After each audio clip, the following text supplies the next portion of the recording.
Rick, nous réfléchissons sur le voyage que nous avions effectué il y a plusieurs années à Kinshasa, dans la République démocratique du Congo, dans l'Afrique de l'Ouest. C'était un voyage inoubliable.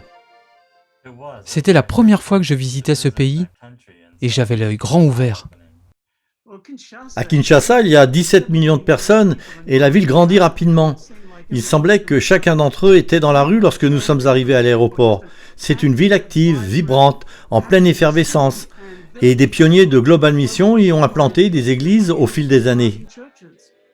Oui, je me souviens qu'en allant en ville, je voyais des camions remplis de gens à l'arrière. C'était leur moyen de transport vers la ville. C'était donc un énorme défi. Vous avez un petit nombre de pionniers de la mission globale qui essaient d'atteindre un grand nombre de personnes.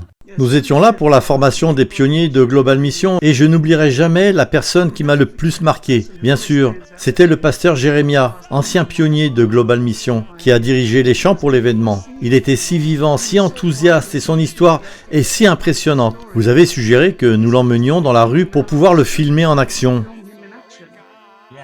Oui, alors nous sommes allés directement à l'église et nous sommes installés juste là. Il a commencé à jouer de la musique et immédiatement il y a eu une foule.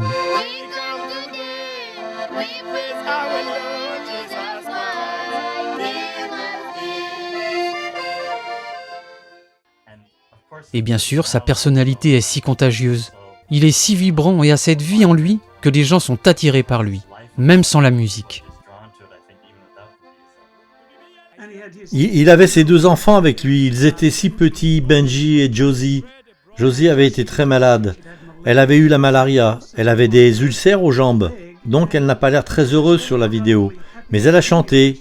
Elle avait marché 2 heures pour venir à l'événement et le soir même, ils devaient marcher encore 2 heures pour rentrer chez eux. J'avais oublié qu'il avait marché pendant 2 heures, mais je pense que c'est souvent le cas de plusieurs dans le monde. Ce dont je me souviens par contre, c'est de tous les enfants qui se sont rassemblés autour de lui, quand il a commencé à chanter et à jouer. Nous avions une foule.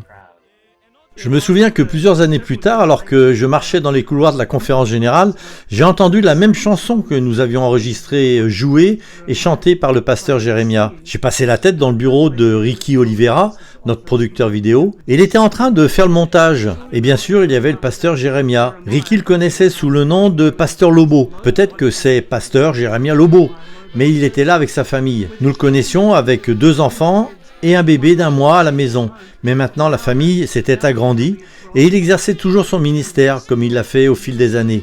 C'était tout simplement merveilleux de le voir.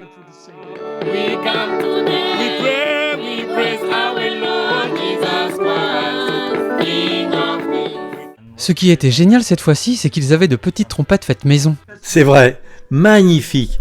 Eh bien, les pionniers de Global Mission, comme le pasteur Jérémia, travaillent partout dans le monde. Merci pour vos prières, pour votre soutien financier. Ils implantent des églises dans des endroits où nous ne savions pas que nous pouvions implanter des églises. Dans des circonstances très difficiles, et à chaque fois que je rencontre un pionnier de Global Mission qui vit d'une modeste subsistance financière de base, je reste humble parce que je dis « Seigneur, je ne sais pas ce qu'est le sacrifice ». Nous vous prions de continuer à prier pour l'évangélisation que la mission globale des pionniers fait dans le monde entier. Comme Jésus, je dois continuer, parce que nous avons pour mission de répandre la bonne nouvelle de Jésus-Christ. Amen.